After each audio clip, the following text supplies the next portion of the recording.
अस्सलाम वालेकुम फ्रेंड्स।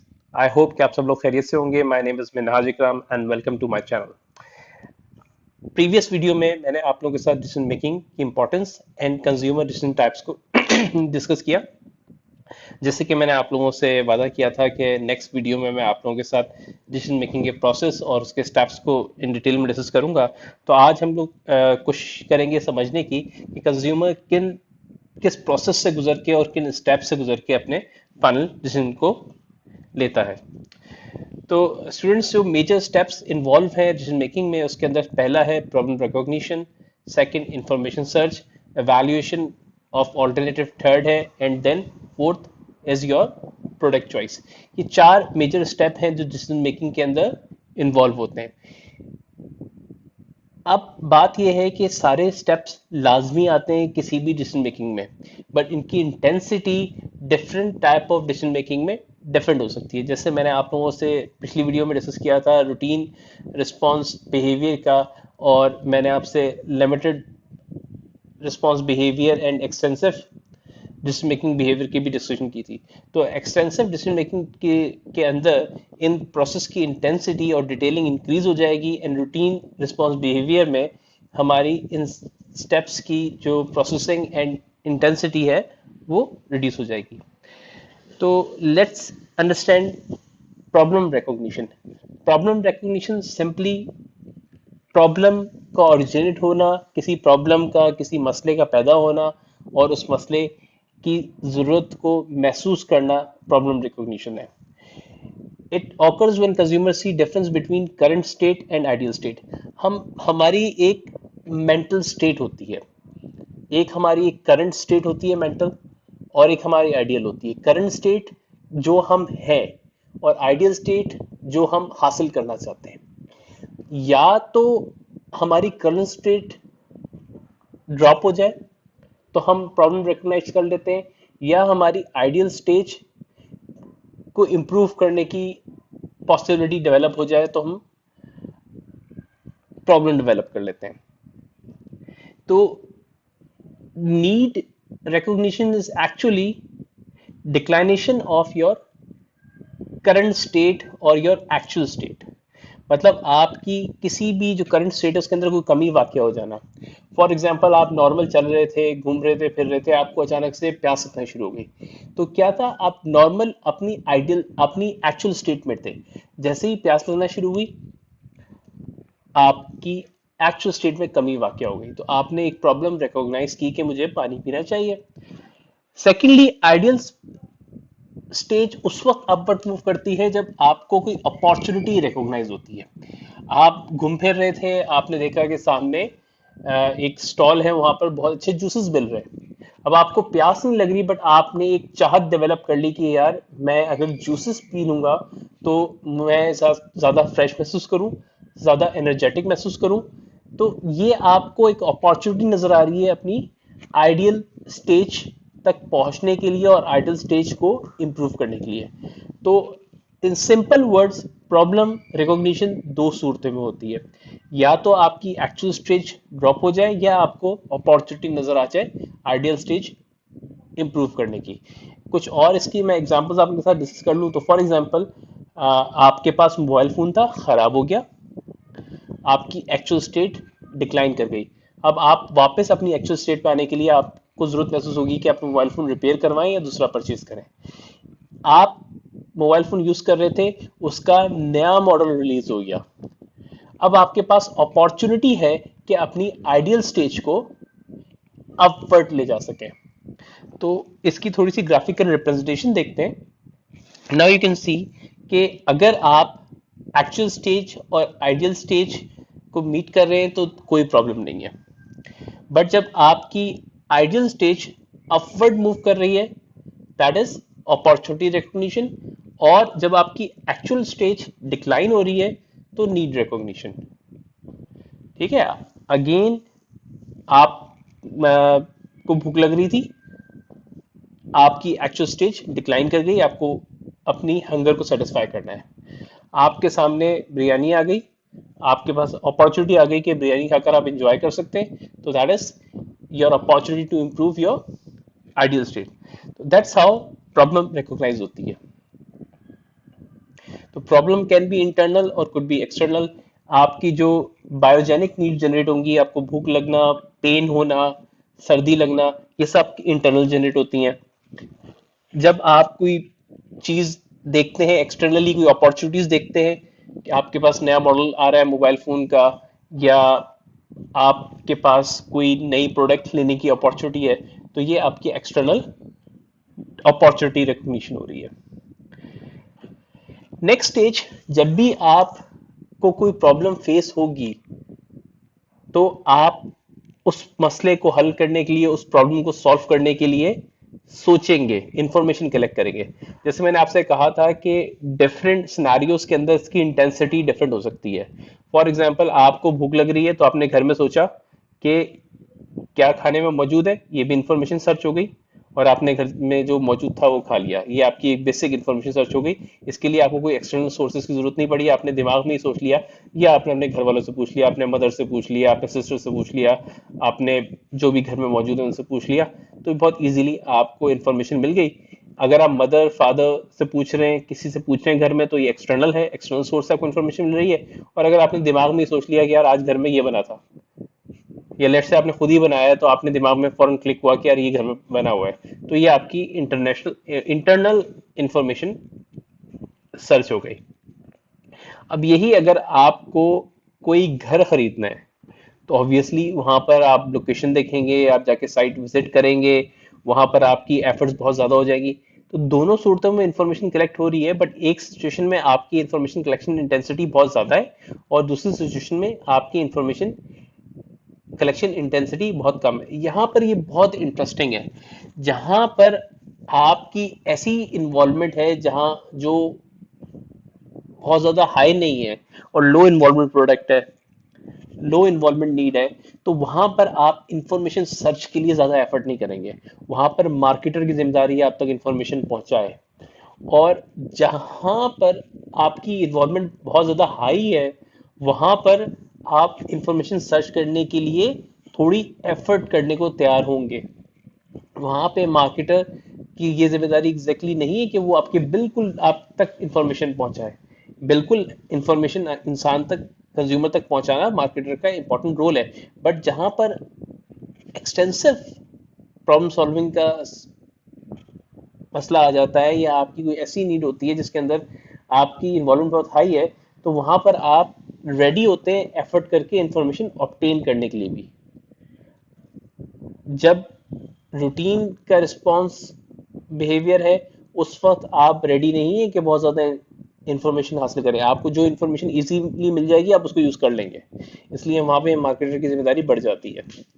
फिर इंफॉर्मेशन आप कैसे हासिल कर सकते हैं? आप आजकल ऑनलाइन जरिए हैं, वेबसाइट्स हैं, बहुत सारी वेबसाइट्स आपको कंपैरिजंस प्रोवाइड करती हैं, उनके थ्रू इंफॉर्मेशन मिल सकती है। अच्छा, ये इंफॉर्मेशन भी जो हम हासिल करते हैं दो तरीके से करते हैं। एक हमारी प्री परचेज इंफॉर्मेशन होती है और एक ऑन गोइंग सर्च होती है। प्री परचेज इंफॉर्मेशन जनरली, अमूमन, जरूरी नहीं है बट अमूमन ये उस वक्त पेश आती हैं जब आपकी एक्चुअल स्टेज डिक्लाइन होती है, आपकी जो है वो मेंटल स्टेज में ड्रॉप आता है। तो आप कोई चीज कमी हो गई, अब आपको चीज खरीदनी है, तो उसके लिए आप इंफॉर्मेशन कलेक्ट करना शुरू करते हैं। फॉर एग्जाम्पल, जैसे मैंने कहा था, खुदा ना खास्ता आपका मोबाइल फोन खराब हो गया, तो अब आप इंफॉर्मेशन कलेक्ट करेंगे ये कैसे रिपेयर होगा, कहाँ से रिपेयर होगा, या आपको नया कौन सा मिल सकता है, कहाँ से मिल सकता है। अमूमन ऐसे केसेस जहां पे अपॉर्चुनिटी रिकॉग्निशन वाला मामला है, वहां पे ऑन गोइंग सर्च चल रही होती है। आप ऑन गोइंग सर्च पे क्या होता है, अभी आपने चीज लेनी नहीं है, आप वैसे ही आपको चीज पसंद है, आपको मोबाइल फोन लेट से पसंद है, या आपको कोई मेकअप का सामान पसंद है, या आपका ऑटोमोबाइल्स में इंटरेस्ट है, या आपका कंप्यूटर में इंटरेस्ट है, या किसी भी एक्स वाई चीज में आपको इंटरेस्ट है, तो आप कंटिन्यूसली उसके बारे में इंफॉर्मेशन कलेक्ट करते रहते हैं, उसके बारे में जानते रहते हैं। आप लोगों ने सबने एक्सपीरियंस किया होगा कि चीज आपने खरीदनी नहीं है, फौरी नहीं खरीदनी, हो सकता है 6 महीने बाद खरीदनी हो सकता है साल बाद खरीदनी हो, या आप सोच रहे हो कि यार जब मेरे पास एक्स्ट्रा पैसे होंगे तो मैं खरीदूंगा, but you continuously keep on gathering information. तो ये continuously keep on gathering information जो है, ये स्पेसिफिक परचेज से रिलेटेड नहीं है, तो ये ऑनगोइंग सर्च है। ये जनरली अपॉर्चुनिटी रिकॉग्निशन की सूरत में होता है। ये अपॉर्चुनिटी रिकॉग्निशन की सूरत में क्यों होता है? क्योंकि आपको ये तो पता होता है कि फ्यूचर में अपॉर्चुनिटी क्या हो सकती है, बट उस वक्त आप वो एक्चुअल करंट स्टेट जो है आपकी वो डिक्लाइन नहीं हो रही होती है. Okay, let's have a look at a few examples of pre-purchase versus ongoing search.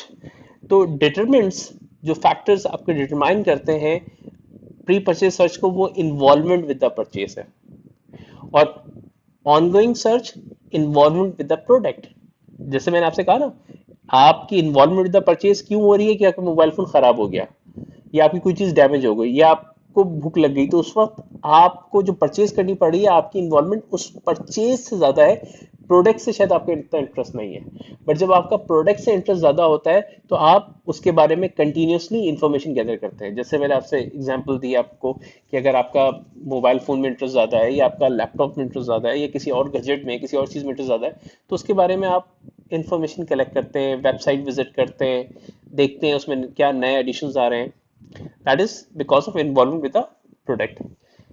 Pre-purchase में आपके motives होते हैं making better purchase decision, अपना बेहतर फैसला लेना, comparisons करके, information select करके, मोबाइल फोन खराब हो गया तो कहाँ से सही बनवाया जाए या कहाँ से आपको सही मिल सकता है. In comparison, ongoing search में building a bank of information for future use, आप अपने बारे में information, अपनी इंटरेस्ट की प्रोडक्ट्स के बारे में इंफॉर्मेशन गैदर करते रहते हैं कि जब मेरे पास पैसे होंगे या मुझे अपग्रेड करना होगा या मुझे चीज लेनी होगी, उस वक्त मेरे पास कंप्लीट मालूमात हो ताकि मैं अच्छा फैसला ले सकूं. आउटकम्स क्या होते हैं कि जब प्री परचेज सर्च के साथ आपकी इन्वॉल्वमेंट होती है तो आप बेटर परचेज डिसीजन ले लेते हैं, बेहतर फैसला ले लेते हैं इंफॉर्मेशन कलेक्ट करके. ऑनगोइंग सर्च में क्या होता है कि आपकी increased impulse buying. Impulse buying का मतलब होता है गैर इरादी बाइंग, गैर इरादी परचेज, मतलब उन चीजों की परचेजिंग करना जिनका आपने इरादा नहीं किया हुआ था. जब आप किसी चीज के बारे में कंटिन्यूसली सर्च करते हैं तो वहां पर इम्पल्स बाइंग, गैर इरादी परचेज का फिनोमेना बढ़ जाता है. आप इंफॉर्मेशन तो कलेक्ट कर रहे हैं कि मुझे ये चीज कभी लेनी है या मैं फ्यूचर में लूंगा या कंसीडर करूंगा, बट आपका अभी फिलहाल इरादा नहीं है, बट अचानक से वो चीज सामने आ गई, आपने स्टोर में देख ली, तो आपका एक इमोशनल रिएक्शन होगा कि आप उसको देखेंगे, अच्छा ये मिल रही है या उस पर कोई डिस्काउंट आया है, कुछ है, तो you will buy it immediately. That is impulsive buying. तो ऑनगोइंग के रिजल्ट में आप इम्पल्स बाइंग की तरफ ज्यादा ड्रिवन होते हैं. एंड प्री परचेज में अगर आप प्रॉपरली इंफॉर्मेशन कलेक्ट करते हैं तो it result into better purchase decision. Okay, now have a look at deliberate versus accidental search. हमें जब इंफॉर्मेशन चाहिए होती है, कोई चीज लेनी होती है, तो हम उसके बारे में इंफॉर्मेशन गैदर करते हैं, उसके बारे में सीखते हैं, लोगों से पूछते हैं, अपने प्रीवियस एक्सपीरियंस को देखते हैं. लेट्स से अगर आपको कार परचेज करनी है तो आप देखेंगे आपके पास पहले कौन सी कार थी, उसके साथ क्या एक्सपीरियंस हुआ है, लोगों से पूछेंगे. ये सारी आपकी डायरेक्ट लर्निंग है. बट समटाइम्स इंसिडेंटल लर्निंग भी होती है. ये वो लर्निंग होती है जो आपने प्लान नहीं की हुई होती है, बट आप एक्सपोज हो जाते हैं और आपको थ्रू ऑब्जर्वेशन मिल जाती है. फॉर एग्जाम्पल, आप जो है दोस्त के साथ जा रहे थे दोस्त की गाड़ी में, और उस गाड़ी में जब आप बैठे तो आपको गाड़ी बहुत अच्छी लगी, तो आपने कहा यार ये गाड़ी तो मुझे लेनी चाहिए. तो दैट इज, ये आपका प्लान कुछ नहीं था बट इंसिडेंटल लर्निंग हो गई. आपने किसी फ्रेंड के पास कोई चीज देखी, कोई गैजेट देखा जो आपका प्लान नहीं था बट आपने उसके पास देख लिया, आप एक्सपोज हो गए, तो आपकी इंसिडेंटल लर्निंग होगी जो आपने प्लान नहीं किया था. तो how many time it happens with us कि हम कोई चीज किसी के पास नहीं देखते और वो नई चीज देखकर हमें अट्रैक्शन क्रिएट हो जाती है जो कि हमने प्लान नहीं किया हुआ होता है बिल्कुल भी. Okay, that is your deliberate versus accidental search. Then we have a question, do consumer always search rationally? पिछली वीडियो में मैंने आप लोगों से बात की थी, थोड़ा सा इसको और देखते. Some consumer avoid external search especially with minimum time to do so and with durable goods as well. तो यहाँ पर ये बात कही जा रही है कि कुछ कंज्यूमर ऐसे होते हैं जो अवॉइड करते हैं एक्सटर्नल सर्च. वो इवन फॉर इंपॉर्टेंट प्रोडक्ट्स ज्यादा इंफॉर्मेशन नहीं कलेक्ट करते. उसकी वजूहत हो सकती हैं कि उनके पास टाइम नहीं है, अचानक से कोई चीज खराब हो गई, आपको क्विकली रिप्लेस करनी है तो आपके पास टाइम नहीं है सर्च करने का, या फिर आपकी इतनी कैपेसिटी नहीं है कि आप उस चीज को डिटेल में समझ सके. तो आप ऐसी चीजें जो आपके साथ लॉन्ग लास्टिंग भी होती हैं, ड्यूरेबल्स भी होती हैं, जो हमने जिक्र किया था, जैसे कि मोबाइल फोन हो गए, लैपटॉप हो गए, कार्स हो गई, एयर कंडीशन हो गए, टेलीविजन हो गए, चीज ये वो चीजें जिन्होंने शायद आपके साथ सालों रहने हैं। तो ऐसी चीजों के फैसले में भी हम बहुत दफा इंफॉर्मेशन सर्च नहीं करते, बल्कि पैसिव इंफॉर्मेशन रिक्वायर कर लेते हैं। यानी किसी के कहने पर दोस्त से पूछ लिया, यार एयर कंडीशन लेना है, कौन सा लेना चाहिए, उसने बताया फला कंपनी का लो, जाके ले लिया। मोबाइल फोन किसी फ्रेंड से पूछ लिया, दुकानदार ने रिकमेंड कर दिया कि ये ले लो, आपने ले लिया खुद इन्फॉर्मेशन सर्च किए बगैर। तो कम से कम इन्फॉर्मेशन कलेक्ट करके, इन्फॉर्मेशन यहाँ पे भी कलेक्ट हो रही है, फ्रेंड से पूछ रहे हैं तो भी इन्फॉर्मेशन कलेक्ट हो रही है, बट विद लेस एफर्ट। तो ज्यादा एफर्ट किए बगैर भी हम बहुत सी दफा फैसले कर लेते हैं इंपॉर्टेंट चीजों के बारे में। तो क्या ये रैशनल है? बिल्कुल नहीं। रैशनल बिहेवियर तो ये नहीं होगा। अगर आपकी चीज आपके लिए इंपॉर्टेंट है तो उसके लिए मैक्सिमम सर्च करना रैशनल है। फिर रिसर्च से देखा गया है कि हम सिंबॉलिक आइटम्स के बारे में ज्यादा फिक्रमंद होते हैं और उनके लिए ज्यादा डिटेल्स में सर्च करते हैं। सिंबॉलिक आइटम्स या सिंबॉलिक प्रोडक्ट्स वो प्रोडक्ट्स होती हैं जो आपको या आपकी पर्सनालिटी को या आपके सेल्फ कॉन्सेप्ट को रिफ्लेक्ट करती हैं। फॉर एग्जाम्पल, आपने किसी को गिफ्ट देना है, अपने किसी लव वन को गिफ्ट देना है, फॉर एग्जाम्पल अपने फादर या मदर को गिफ्ट देना है, तो आपकी इन्वॉल्वमेंट शायद उस गिफ्ट में बहुत ज्यादा बढ़ जाए। शायद उस गिफ्ट की प्राइस इतनी ज्यादा ना हो, बट आप उसको खरीदने में बहुत टाइम स्पेंड करें, उसके लिए बहुत डिटेल इंफॉर्मेशन कलेक्ट करें, क्योंकि उसकी सिंबॉलिक वैल्यू बहुत ज्यादा है। आपकी किसी कजन की शादी है, उसके अंदर आपने कपड़े पहनने हैं, तो शायद कपड़े जो आपने पहनने बहुत एक्सपेंसिव नहीं पहनने, बट उनको परचेज करने में आप बहुत ज़्यादा टाइम स्पेंड करें, क्योंकि वो आपने किसी एक स्पेसिफिक इवेंट में अपने आप को रिफ्लेक्ट करना है, तो उनकी सिंबॉलिक वैल्यू ज़्यादा है। तो अमूमन देखा गया है कि जब सिंबॉलिक वैल्यू ज़्यादा होती है तो हम ज़्यादा टाइम स्पेंड कर रहे होते हैं चीज़ें खरीदने में, जो कि अपेरेंटली उन चीज़ों की वैल्यू शायद इतनी ना हो। तो ये भी अगेंस्ट रैशनैलिटी जाता है। Then brand switching. जब हमें ब्रांड्स से कोई स्विच करना हो, किसी दूसरी ब्रांड पे जाना हो, तो अमूमन हम ऐसे ही ब्रांड्स को प्रेफर करते हैं जिनके बारे में हम ऑलरेडी जानते हैं, फेमिलियर ब्रांड्स पे स्विच करते हैं। तो क्या फेमिलियर ब्रांड्स पे स्विच करना रैशनल है? क्या आपने जिन ब्रांड्स को आप नहीं जानते उनके बारे में इंफॉर्मेशन कलेक्ट की? हो सकता है जिनके बारे में आपने कलेक्ट ना की हो इंफॉर्मेशन, वो ज्यादा अच्छी ब्रांड्स हो, वो ज्यादा आपको बेनिफिट दे रही हो, but journal rule of thumb यही है कि हम जब डिसीजन मेकिंग कर रहे होते हैं, तो हम ब्रांड स्विचिंग के टाइम पे अगर हमें ब्रांड चेंज करनी है, अगर हमें एक ब्रांड से सेटिस्फाई नहीं हुए, तो हम दूसरी ब्रांड अपनी पास्ट एक्सपीरियंस और फेमिलैरिटी की बेस पे ही सिलेक्ट कर रहे होते हैं। अच्छा, बाय द वे, फेमिलैरिटी को मैं थोड़ा सा एक्सप्लेन कर दूं। ब्रांड फेमिलैरिटी से मतलब ये है कि हमारा या तो उस ब्रांड के साथ कोई पास्ट एक्सपीरियंस है, या हमने उसको पास्ट में कहीं यूज किया है, या हम उसके एडवर्टाइजमेंट से या उसके बारे में इंफॉर्मेशन से एक्सपोज हुए हुए हैं। तो दोनों सूरतों में फेमिलैरिटी हो सकती है। एक आपकी डायरेक्ट फेमिलैरिटी, जहां आपकी अपने पर्सनल एक्सपीरियंसेस है, और एक आपकी इनडायरेक्ट, जहां पे आपको उस ब्रांड के बारे में इंफॉर्मेशन या एक्सपोजर्स हुए हुए हैं। अनदर थिंग जो हम रैशनैलिटी के अगेंस्ट करते हैं, दैट इज वैरायटी सीकिंग। हमारी आदत होती है कि हम चीजों से बोर हो जाते हैं, and just to try new things हम नई चीजें परचेस करते हैं, विदाउट कंसीडरिंग कि क्या ये हमें ज्यादा वैल्यू देगी या नहीं। सो आई होप कि आपको ये चीज क्लियर हो गई होगी कि as a human being, as a consumer behavior, we are not taking rational decision always. हमारे डिसीजंस हमेशा रैशनल नहीं होते, और यही बात जानते हुए मार्केटर्स को आपने देखा होगा, जब वो एड्स बनाते हैं, अपनी एडवर्टाइजमेंट करते हैं, तो उसके अंदर वो इमोशनल एस्पेक्ट को बहुत ज्यादा इंपॉर्टेंस देते हैं। हमेशा आपके एड्स रैशनल नहीं होते, बल्कि ज्यादातर इमोशनल एंड दूसरे फैक्टर्स उसके अंदर ज्यादा यूज हो रहे होते हैं। ओके, फिर biases in decision making process. Sometimes हमारी बाइसनेस भी सामने आती है चीजों को लेकर। बाइसनेस कैसे आती है कि हम किसी चीज के कुछ बेनिफिट्स को इग्नोर कर देते हैं, और कुछ डिसएडवांटेजेस के बावजूद भी उसको एक्सेप्ट कर लेते हैं, क्योंकि हमारी उस ब्रांड के साथ ज्यादा फेमिलैरिटी होती है, या हम कहीं पे उसके बुरी पॉइंट्स को इग्नोर करके अच्छे पॉइंट्स जो होते हैं उस पर ज्यादा तवज्जो दे देते हैं। तो that process goes through mental accounting.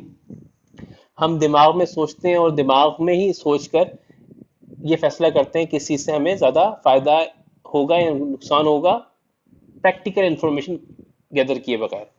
इसके अंदर दो तीन एस्पेक्ट्स, जो दो तीन थ्योरीज हैं, इसके अंदर हमारे पास एक थ्योरी है sunk cost fallacy.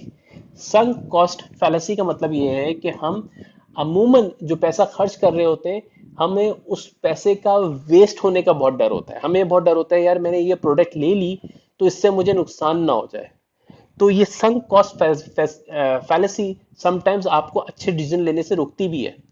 For example, आज के ज़माने में एंटरप्रेन्योरशिप की बहुत बात होती है, बट बहुत से लोग ये डरते हैं कोई भी एंटरप्रेन्योरल वेंचर स्टार्ट करते हुए। उनके पास अच्छे आइडियाज भी होते हैं, बट वो एंटरप्रेन्योरल वेंचर स्टार्ट करते हुए इसलिए डरते हैं कि ऐसा ना हो हमारा सारा पैसा डूब जाए।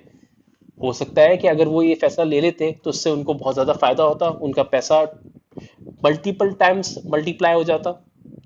बट संक कॉस्ट फैलेसी की वजह से हम डर जाते हैं और फैसला लेते हैं। फिर लॉस अवर्जन। लॉस अवर्जन कहता है कि we emphasize more on losses than gains. हम नेगेटिव पॉइंट्स की तरफ ज्यादा तवज्जो दे देते हैं और पॉजिटिव पॉइंट्स की तरफ कम। इसी तरह अगर मैं वही एग्जांपल लूंगा दोबारा एंटरप्रेन्योरशिप की, आपके जहन में कोई बिजनेस स्टार्ट करने का आइडिया है, तो आप ये इस तरफ तवज्जो नहीं देंगे कि इससे आपको फायदा क्या क्या हो सकता है, बल्कि आप इस तरफ ज्यादा तवज्जो देंगे कि यार इसमें ये भी नुकसान हो सकता है, इसमें ये भी नुकसान हो सकता है, इसमें ये भी नुकसान हो सकता है। प्रोस्पेक्ट थ्योरी बताती है कि risk differ when we face gains versus losses. Prospect theory accordingly जब हम गेन्स को रख के फैसला, फायदों को रख के फैसला लेते हैं तो नतीजा कुछ और होता है, और जब हम नुकसानात को सामने रख के फैसला लेते हैं तो नतीजा कुछ और होता है, हमारे फैसले तब्दील हो जाते हैं। इसलिए ये हम सब के लिए सोचने की बात है कि क्या हमें कोई प्रोडक्ट लेते हुए उसके पॉजिटिव पॉइंट्स पर ज्यादा फोकस करना चाहिए या नेगेटिव पॉइंट्स पर ज्यादा फोकस करना चाहिए, या इसको बैलेंस कैसे करना चाहिए।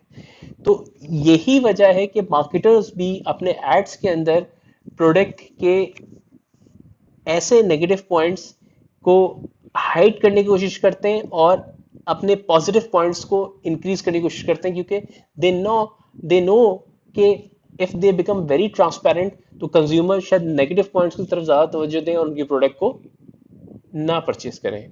यही चीज समटाइम्स आप एडवर्टाइजमेंट्स को, मार्केटर्स को डिसेप्टिवनेस की तरफ भी ले जाती है। खैर, एनीवे लेट्स कंटिन्यू। मैंने आप लोगों से पहले डिस्कस किया था कि डिफरेंट टाइप ऑफ रिस्क होते हैं जो हमारे किसी भी प्रोडक्ट में इन्वॉल्वमेंट को बढ़ाते या कम करते हैं। तो हमारे पास यहाँ पर 5 डिफरेंट टाइप्स हैं रिस्क की। मॉनेटरी रिस्क, हमें ये डर होता है कि हमारा पैसा डूब जाएगा। अगर कोई चीज़ ज़्यादा एक्सपेंसिव होती है तो हमारी वहाँ पे इन्वॉल्वमेंट बढ़ जाती है।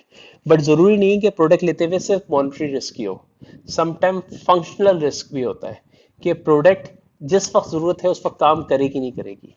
इसकी छोटी सी एग्जांपल मैं अक्सर यूज़ करता हूँ अपने स्टूडेंट्स के साथ कि अगर आप लोग एक बॉल पेन ले रहे हैं किसी भी बुक स्टोर से, तो शायद वो 10 रुपए का बॉल पेन है, आप चुप करके ले लें, आप चेक किए बगैर जेब में रखें और चल दें। ठीक है, आप क्योंकि उसके अंदर आपकी इन्वॉल्वमेंट हाई नहीं है, कोई मॉनेटरी रिस्क भी नहीं है। बट वही बॉल पेन अगर आप अपने एग्जाम से पहले ले रहे हैं तो you will definitely make sure कि वो चल रहा है, वो वर्किंग कर रहा है, बिकॉज यहाँ पे फंक्शनल रिस्क आ रहा है कि at the time of the purpose वो चीज आपको सर्व कर सकेगी या नहीं कर सकेगी।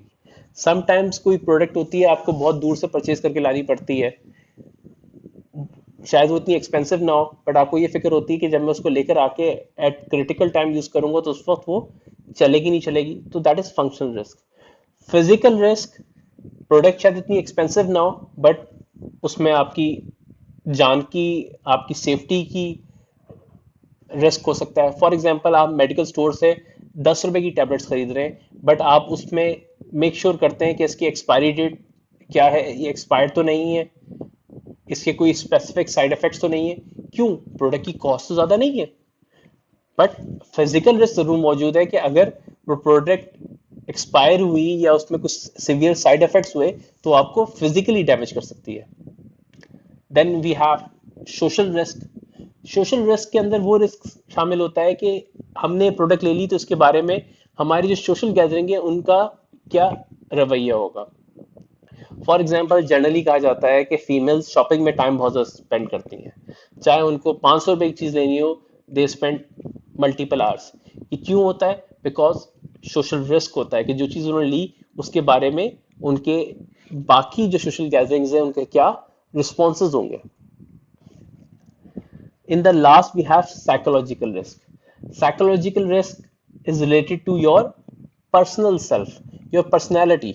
आप कोई चीज प्रोडक्ट लेते हुए एफर्ट क्यों ज्यादा करते हैं कि ये आपके ऊपर कैसे सूट करेगी, आपकी पर्सनालिटी के साथ मैच करेगी नहीं करेगी। ठीक है, ये आप इससे सेटिस्फाई होंगे या नहीं होंगे।